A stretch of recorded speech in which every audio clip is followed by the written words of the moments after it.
பாரத பிரதமர் நரேந்திர மோடி அவர்கள் செந்தூர் ஆபரேஷன் செய்தார்கள்.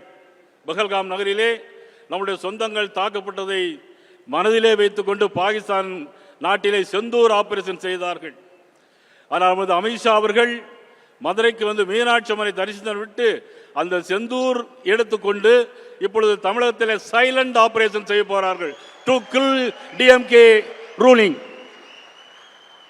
அமித்ஷா அவர்கள் சைலண்ட் ஆபரேஷன் செய்ய போகிறார்கள். 1976ஆம் ஆண்டு கே சா அவர்கள் கவர்னராக இருந்தால் அன்றைக்கு திமுக ஆட்சி கலைக்கப்பட்டது. நம்முடைய முதலமைச்சர் ஸ்டாலின் அவர்கள் கேட்கிறார்கள், யார் அந்த சா, யார் அந்த சா என்று திமுக முதலமைச்சர் கேட்கிறார். ஸ்டாலின் அவர்கள் கேட்கிறார். நான் அவர்களுக்கு மேடையின் வாயிலாக பதில் சொல்லுவேன். ஹரியானா மாநிலத்தில் பாஜக ஆட்சியை மீண்டும் கொண்டு வந்தார் இந்த ஷா. நான் அவர்களுக்கு மீண்டும் பதில் சொல்லுவேன். மகாராஷ்டிரா மாநிலத்தில் பாரதிய ஜனதா கட்சி ஆட்சியை கொண்டு வந்தவர் இந்த ஷா.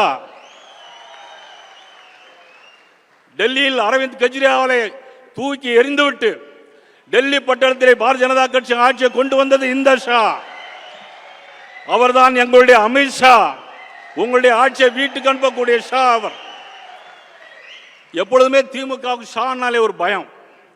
எப்பொழுதுமே ஷா அப்படின்னு சொன்னாலே பயம். அண்ணன் துரைசாமி அவர்கள் இருக்கிறாங்க. 1976 கே ஷா இருந்தார். அன்னைக்கு ஆட்சியை கலைச்சார். அன்றிலிருந்து இன்று வரையில் நமது ஷா என்ற பெயரை கேட்டாலே அப்படி திமுக அப்படி ஷாக் அடிக்கும். இன்றைக்கு பயந்து போயிருக்கிறார்கள். கூட்டணியை பற்றி பேசுகிறார்கள். திமுக தோல்வி பயத்தில் உளறி கொண்டிருக்கிறார்கள். இது துரோக கூட்டணி.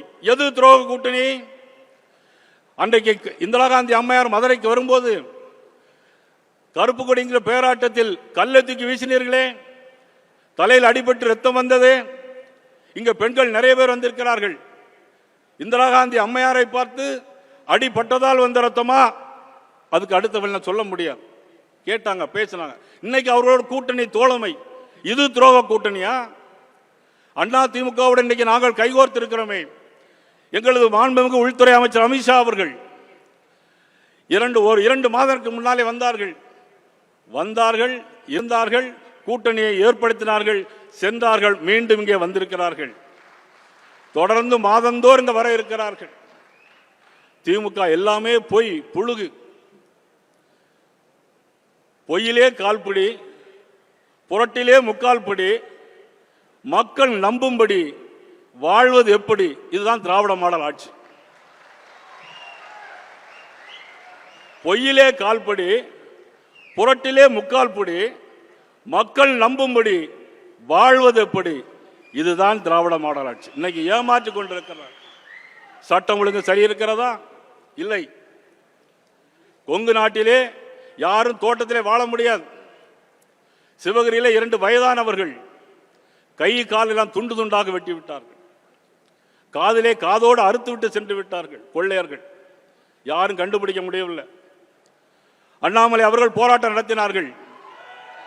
உடனடியாக 1 வார காலத்திற்குள்ளாக பிடிக்க வேண்டும் என்று சொன்னார்கள். ஆனால் பிடித்தார்கள். யாரை தெரியுமா? பிடித்தவர்கள் 19 கொலைகளை நான் செய்திருக்கேன் சொன்னார். நான் தமிழக காவல்துறை பார்த்து கேட்கிறேன், 19 கொலைகளை இவர்களை செய்திருந்தால் 1 வருஷம் 2 வருஷத்துக்கு முன்னாலே ஏற்கனவே கொலையில் சம்பந்தப்பட்டு பிடிபட்டு காவல்துறையில் ஜெயிலுக்குள்ளே இருப்பதெல்லாம் யார்? நிரபராதிகளா?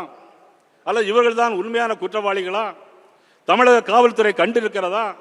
தமிழக காவல்துறையை கையிலே வைத்திருக்கிற முதலமைச்சர் அவர்கள் சரியான முறையில் நிர்வாகம் பண்ணுகிறார்களா? இல்லையே.